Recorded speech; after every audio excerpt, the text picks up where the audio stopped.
Hello बच्चों, प्रश्न पढ़ते हैं।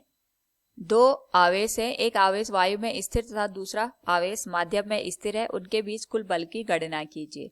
तो सर्वप्रथम हम यहाँ पे मुख्य अवधारणा का प्रयोग करेंगे और इस स्थिति में अगर हम बात करें यहाँ पे मुख्य अवधारणा की, तो वो है दो आवेशों के बीच लगने वाला वैद्युत स्थितिकी बल, जिसका मान होता है 1/4 गुणा पाई गुणा वाई की विद्युतशीलता गुणा दोनों आवेशों का गुणनफल बटे उनके बीच की दूरी का वर्ग। ये तब होता है जब हमारे पास जो दो आवेश दे रखे होते हैं, इनके बीच का जो माध्यम होता है ये वायु होती है। अब यहाँ पे अगर हम ये मान के चलते हैं, इसी स्थिति में अगर हम इनके बीच की दूरी को, यहाँ पे पहले हमने r माना था, अब हम r डैश के बराबर मान लेते हैं और बीच में इनके यहाँ पे कोई माध्यम को रख देते हैं।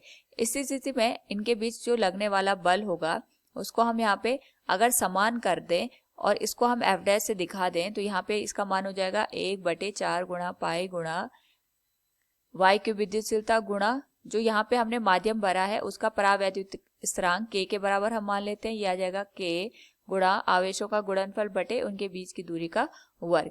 इस स्थिति में अगर हम ये मान के चलें कि दोनों जो बलों का मान है वो समान है, तो इनके बीच की जो दूरी होगी, अगर हम उन दोनों दूरियों का तुलना करें तो यहाँ पे हम लिख सकते हैं कि हमारे पास जो r का वर्ग है वो k गुणा r डैश के वर्ग के बराबर होगा। तो अगर हम इसको यहाँ पे हल करें तो हमारे पास इसका मान आ जाएगा r बराबर वर्गमूल k गुणा r डैश।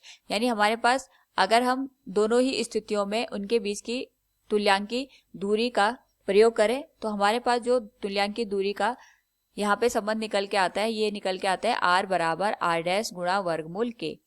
तो प्रश्न में भी हमसे यही पूछा गया है। हमारे पास दो आवेश दे रखे हैं Q1 और Q2, इनके बीच की जो दूरी है ये हम r के बराबर मान के चलते हैं और यहाँ पे जो हमारे पास Q2 आवेश है इसको हमने एक ऐसे माध्यम में रखा है जिसका परावैद्युतिक स्थिरांक k के बराबर है। इस स्थिति में हम ये मान के चल रहे हैं जो परावैद्युतिक स्थिरांक है उसकी जो यहाँ पे मोटाई है वो t के बराबर है।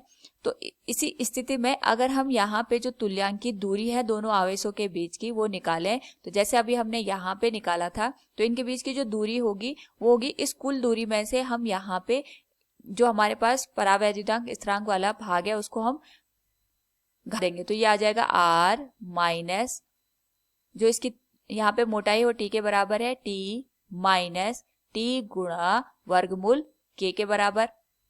अब इस में अगर हम इसको और हल करें तो ये आ जाएगा r minus t, minus minus का प्लस हो जाएगा और ये हो जाएगा t गुणा वर्गमूल k। तो ये इनके बीच की यहाँ पे दूरी हो गई। अब हम यहाँ पे इनके बीच लगने वाला बल ज्ञात कर सकते हैं, जो हो जाएगा हमारे पास 1/4 गुणा पाई गुणा वाई की विद्युतशीलता गुणा आवेशों का गुणनफल बटे जो हमारे पास दूरी दे रखी थी, और दूरी का जो मान है ये आ जाएगा r minus T plus T गुणा वर्गमूल k का वर्ग।